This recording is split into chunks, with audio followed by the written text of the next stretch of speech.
Welcome to Krystal Rowe Impact, a space dedicated to empowering you to be the change that your bloodline has been waiting for. Join me and together, let's inspire change.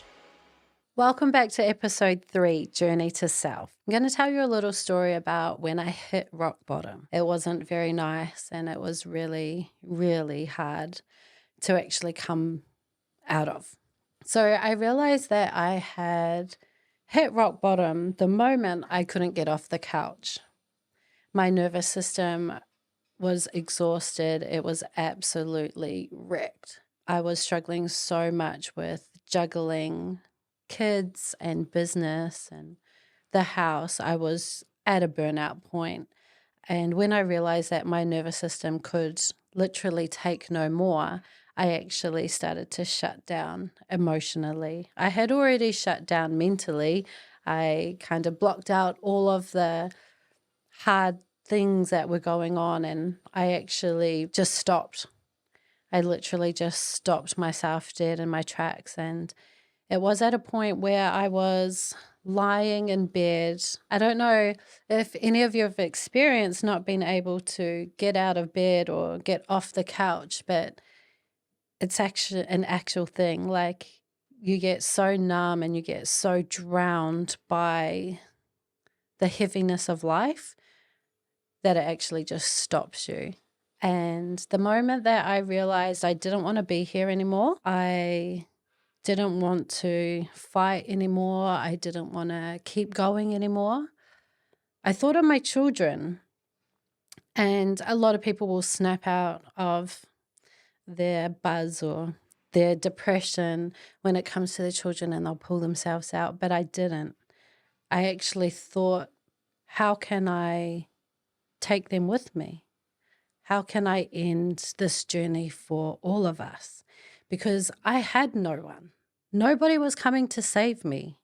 Nobody was my lifeline. I didn't have any family. And at that time, I had absolutely blocked myself off from friends. I had nobody except for my children, and my children had nobody.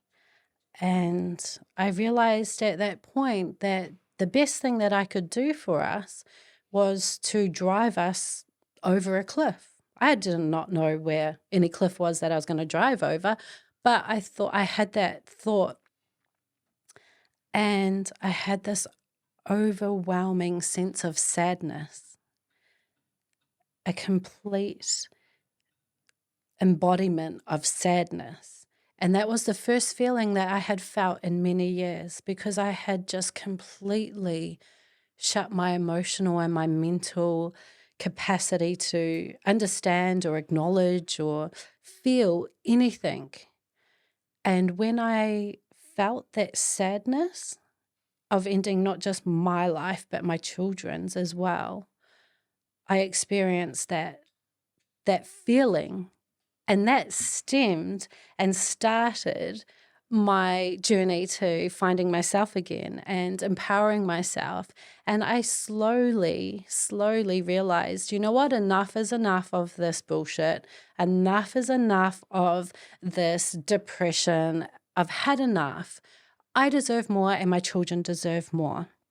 And when I felt that sadness, it almost kickstarted other feelings of other times I should have been sad, but I wasn't sad. Other times that I should have been scared, but I wasn't scared.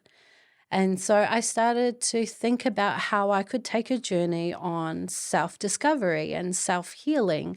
And once I made that choice, it ended up in this whole romantic journey to loving myself and accepting myself and being one with myself and knowing that I deserved more and that what I had experienced in my life before I didn't deserve.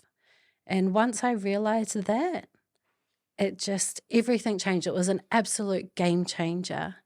So working hard on finding out who I was and how I was affected and what pain I felt and what experiences I had missed out on feeling because I became so numb, I began to visit.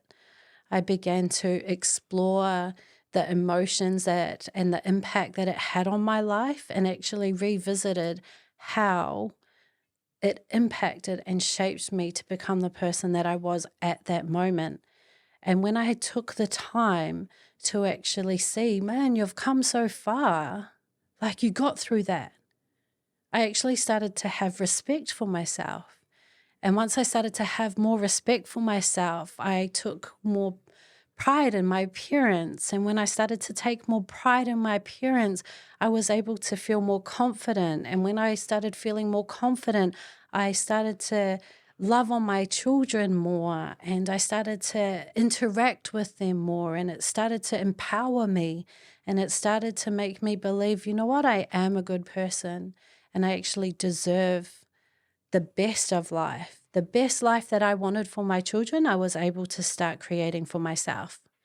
And so from there, I actually created this beautiful space that I was the main character in, and that I was worthy of being seen, and I was worthy of having a nice home and having nice things. When I realized that you actually have to put in the work, you get the results.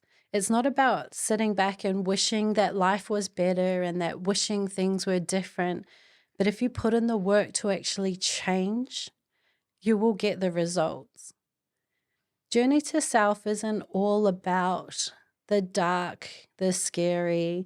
It's about rebirthing and reliving and reinventing and recreating what you're destined to be. When you actually start loving yourself and becoming your true, authentic self, you can actually break through the glass ceiling to the limitless possibilities of being the best version of yourself. Just love yourself enough. Get addicted to becoming the best version of yourself. Get addicted to personal growth and self-mastery. Want to fall in love with yourself. Choose yourself. Know that you are worth it. Know that you deserve more than maybe the life that you're living right now. If you are struggling with self-love at the moment, if you are struggling with self-doubt, if you feel that your nervous system is so unstable, if you feel your nervous system is just going crazy and wild within yourself that you can't even control it, I just encourage you to find it deep inside your soul, to take the moments and consider if a journey to self is worth it. If you feel right now that your nervous system is so unstable and that your life is not where you want it to be, I encourage you to take a moment to ponder the thought, is a journey to your true authentic self worth it? What would it look like if you loved yourself a little bit more?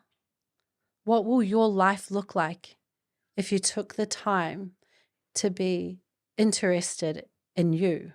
Imagine taking a little bit of time to invest into who you really are, to find out who you really are. What would that look like? How could your life change if you just love yourself a little bit more? Thanks for listening. If you loved this episode, don't forget to leave us a 5-star review. Follow us on all social media platforms, and I'll see you on the next episode.